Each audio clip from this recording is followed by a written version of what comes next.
মৃত্যুর ইতিহাস পবিত্র হাদিস শরীফে জনাব রাসূল করিম সাল্লাল্লাহু আলাইহি ওয়াসাল্লাম হইতে বর্ণিত আছে যে আল্লাহ তাআলা মৃত্যুকে পয়দা করিয়া শত আবরণের মধ্যে উহা গোপন করিয়া রাখেন। আকাশমণ্ডল ও ভূমণ্ডল অপেক্ষা প্রকাণ্ড করিয়া উহার আকৃতি গঠন করত। উহাকে ৭০টি শৃঙ্খলে আবদ্ধ করিয়া রাখেন।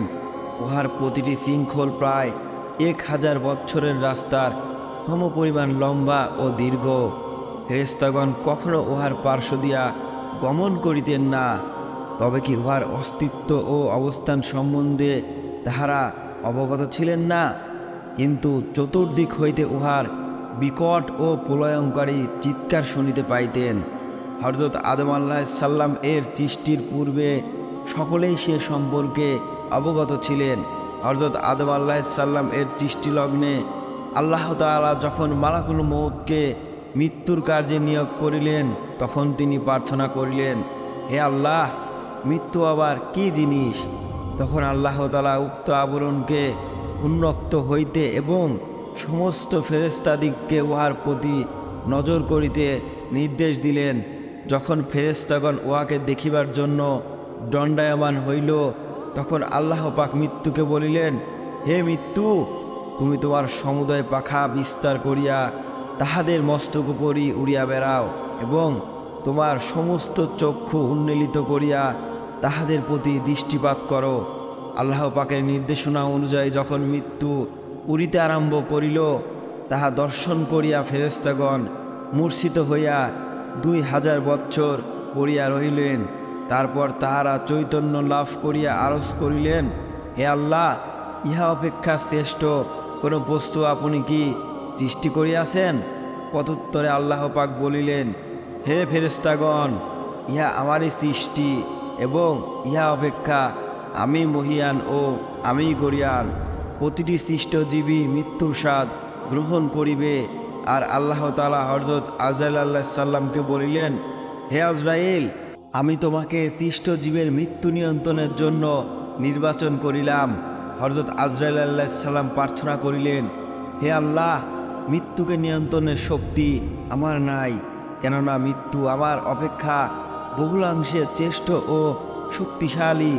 তখন হযরত আজরাইল আলাইহিস সালাম আল্লাহ পাক প্রদত্ত শক্তিতে বলীয়ান হইয়া মৃত্যুকে স্বীয় আয়ত্তে আনয়ন করিলেন। এতপর মৃত্যু আল্লাহ তাআলার নিকট আরজ করিল, হে আল্লাহ, আমাকে একবার নভমণ্ডলে ও ভূমণ্ডলে উচ্চস্বরে কিছু বলার অনুমতি প্রদান করুন।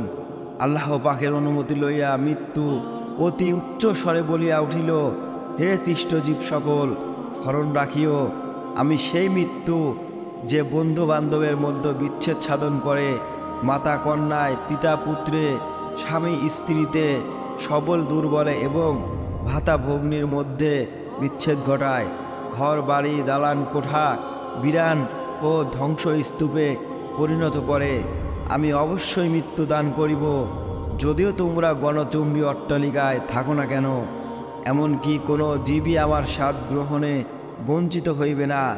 যখন কাহারও মৃত্যুর সময় ঘনাইয়া আসে, তখন মৃত্যু স্বীয় বিকট মূর্তিতে মুমূর্ষ ব্যক্তির সম্মুখে আসিয়া উপস্থিত হয়।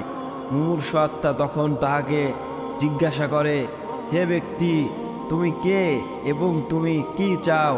প্রত্যুত্তরে সে বলে, আমি মৃত্যু, আমি তোমাকে পৃথিবী হইতে বাহির করিব, তোমার সন্তানাদিকে অনাথ এতিম করিব এবং তোমার উত্তরাধিকারীদের মধ্যে সব কিছু বন্টন করিব, যাহারা তোমাকে পৃথিবীতে পছন্দ করে নাই এবং তুমিও যাহাদেরকে পছন্দ করো নাই।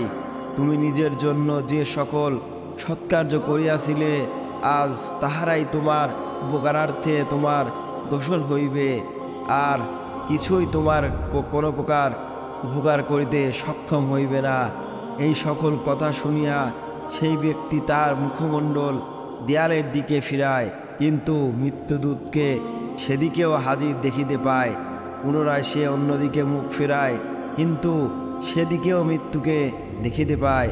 পরিশেষে মৃত্যু বলিতে থাকে, হে আল্লাহর বান্দা, তুমি কি জানো না যে আমি সেই মৃত্যু যে তোমার চোখের সম্মুখ হইতে তোমার মাতা পিতার রূহ কবজ করিয়া লইয়াছিলাম, কিন্তু তুমি তখন তাদের কোনো উপকার করিতে পারো নাই।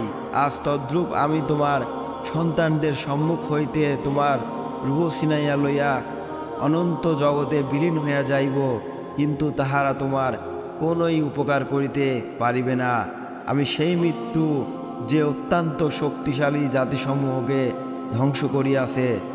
এতপর মৃত্যুদূত তাহাকে জিজ্ঞাসা করে, হে ব্যক্তি, পৃথিবী তোমার সহিত কিরূপ ব্যবহার করিয়াছে? প্রত্যুত্তরে সে বলে, আমি পৃথিবীকে ধোঁকাবাজ, প্রবঞ্চক ও প্রতারক হিসাবেই পাইয়াছি, উহা আমার সহিত সদ্ব্যবহার করে নাই। তারপর আল্লাহ পাক মুমূর্ষ ব্যক্তির সম্মুখে পৃথিবীকে কুৎসিত বৃদ্ধা রমণীর আকৃতিতে তুলিয়া ধরিবেন। তখন পৃথিবী মুমূর্ষ ব্যক্তিকে সম্বোধন করিয়া বলিবেন, হে পাপিষ্ঠ নরাধম, তুমি কি আমার বুকে পাপকার্য করিতে কুণ্ঠাবোধ করিয়াছিলে বা লজ্জিত হইয়াছিলে আর পাপকর্ম হইতে বাঁচিয়াছিলে? তুমি আমাকে অন্বেষণ করিয়াছিলে, কিন্তু আমি তোমাকে অন্বেষণ করি নাই। তুমি আমার মোহে এতই বিভোর, বিবেকহীন, অন্ধ হইয়া পড়িয়াছিলে যে হালাল হারামের কখনো পার্থক্য করো নাই। তুমি কি মনে করিয়াছিলে যে তোমাকে পৃথিবী ছাড়িয়া যাইতে হইবে না? কিন্তু তুমি মনে রাখিও, আমি তোমাকে এবং তোমার কার্যক্রমকে মোটেই পছন্দ করি নাই। মুমূর্ষ ব্যক্তি আরও দেখিতে পাইবে যে তাহার টাকা পয়সা, ধন দৌলত অন্যর হাতে চলিয়া যাইতেছে। তখন উক্ত মালামাল তাহাকে লক্ষ্য করিয়া বলিবে, হে পাপী নরাধম, তুমি আমাদিগকে অন্যায়ভাবে সঞ্চয় ও সংগ্রহ করিয়াছিলে এবং দরিদ্র ভিক্ষুককে আমাদের হইতে মোটেও দান খয়রাত করো নাই। আজ আমরা অন্যের হাতে যাইতেছি, যেমন আল্লাহ তাআলা পবিত্র কোরআনে ইরশাদ করিয়াছে, অর্থ সেই দিন ধন সম্পত্তি ও পুত্র কন্যা কোনো উপকার করিতে পারিবে না, কিন্তু যেই ব্যক্তি আল্লাহ পাকের সমীপে পবিত্র আত্মা লইয়া হাজির হইবে সে ব্যতীত। তখন বান্দা আরজ করিবে, হে আল্লাহ, আমাকে পুনরায় পৃথিবীতে পাঠাইয়া দিন, তাহা হইলে আমি যথোপযুক্ত সৎকার্য সম্পাদন করিয়া আসিব। প্রত্যুত্তরে আল্লাহ তাআলা ইরশাদ করিবেন, অর্থ যখন কাহারও মৃত্যুর সময় সন্নিকটে আসে তখনই তার রূহ কবজ করা হয়, তখন মুহূর্তেও আগে পিছে করা হয় না।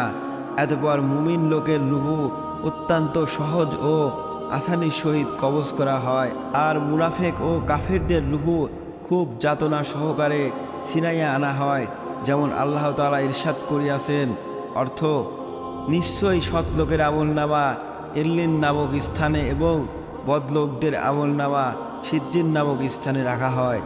বিশেষ দ্রষ্টব্য, সিজ্জিন এবং ইল্লিন হইল দুইটি লিখিত রেজিস্টার, উহাতে সৎলোকের আমলনামা এবং বদলোকের আমলনামা সংরক্ষিত করা হয়। আল্লাহ এবং রাসূলকে ভালোবেসে ভিডিওটিতে একটি লাইক দিয়ে চ্যানেলটি সাবস্ক্রাইব করে দিন। ইনশাল্লাহ আল্লাহর রহমত আপনার উপর নাজিল হবে। আল্লাহ হাফেজ।